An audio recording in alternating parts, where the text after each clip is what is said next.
jadi tukang jahit atau jadi paranormal? Mending jadi paranormal aja ya sekarang mah. Ngapa nih teman-teman? Teman-teman kan udah tahu ya kejadian yang kemarin itu ya. Nah, itu tuh menjadikan pelajaran buat saya ya, pelajaran berharga banget lah. Jadi seakan-akan membangunkan saya, halo Yanti, nama lo bukan Yanti lagi. Nah, nanti saya akan spill kenapa saya berbicara mending saya sekarang jadi seorang paranormal. Kembali lagi seperti dulu. Teman-teman jangan lupa like dulu ya sebelum saya jelaskan secara detailnya kenapa saya kembali lagi jadi seorang paranormal. Pada dasarnya memang saya ini seorang paranormal. Leluhur saya juga seorang paranormal, kakek saya, dari orang tua saya, buyut saya semua seorang paranormal. Cuman naruli saya sebagai seorang perempuan ya, kok masa sih saya ini seorang paranormal gitu. Tapi saya ingat flashback dari kecil itu saya udah mempelajari sebuah ilmu itu udah mulai saya pelajari ya. Yang pertama tuh saya di usia, bukan usia ya, dari kelas 4 SD itu saya udah puasa ilmu gitu. Saya disuruh puasa ilmu saya nurut. Saya disuruh puasa di hari kelahiran saya sendiri, saya turutin. Tanpa saya berlambat tahun, saya tuh mempelajari dan nyari seorang guru dari luar ya, bukan dari keturunan sendiri, bukan dari ya kakek saya atau buyut saya. Saya itu nyari guru sendiri di usia ya, di usia masih muda lah. Saya itu belajar meditasi, belajar segala, sampai akhirnya saya mempunyai jodoh juga yang memang mengerti tentang hal-hal ilmu juga gitu. Dan percaya tidak percaya di usia saya yang masih muda, waktu itu saya usia 22 tahun, saya itu udah memiliki banyak tamu. Cuman kadang ego saya itu kan perempuan, masa sih ya saya jadi seorang paranormal gitu. Dari situ tuh pergejolakan batin dengan pelarian saya, lari kerja ke pabrik lah, kerja ke perusahaan inilah itulah. Itu pelarian saya sebenarnya, jadi kayak menolak takdir. Tapi semenjak kejadian kemarin, bahkan saya itu udah punya murid ya, udah beberapa punya murid, udah pernah ngajar rutin. Saya tuh ada di video-video yang udah pernah saya upload lah, saya storykan dulu sama murid-murid saya gitu. Tapi saya itu kembali lagi bergejolak, sama masa sih saya itu jadi seorang paranormal. Nah, video yang kemarin itu, kejadian kemarin itu bener-bener ngejadiin pelajaran berharga buat saya, kayak seakan membangunkan saya. Nih, lo tuh memang harus jadi seorang paranormal.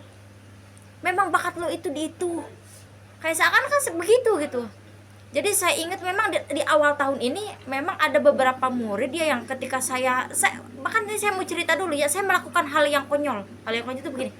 Saya itu udah punya murid, saya itu udah punya banyak tamu, saya pergi begitu aja dengan suami saya ajak suami saya nantang gini, kayak nantang gini.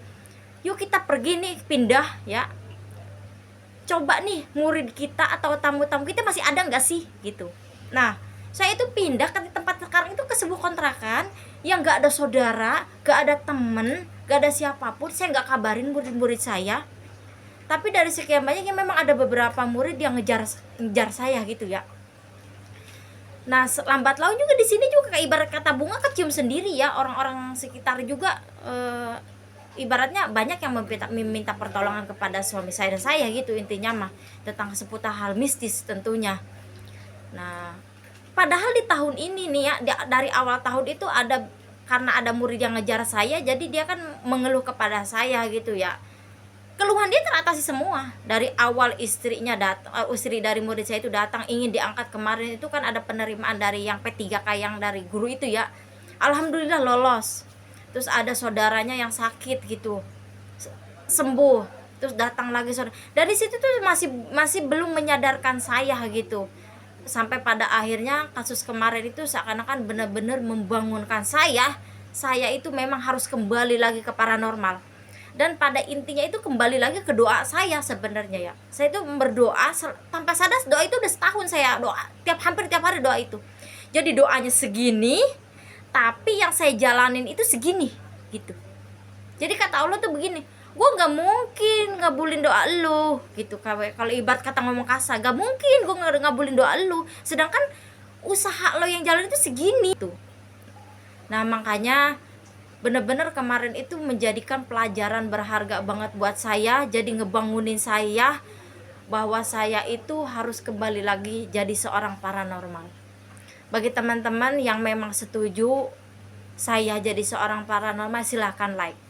Saya memang juga membutuhkan dukungan dari teman-teman juga ya. Jadi ketika teman-teman memang mendukung saya jadi kembali lagi jadi seorang paranormal, saya akan spill kegiatan saya tentang paranormal, bahkan akan saya spill beberapa murid saya terdahulu, karena masih ada beberapa video-video dulu ya, ketika saya masih ngajar gitu.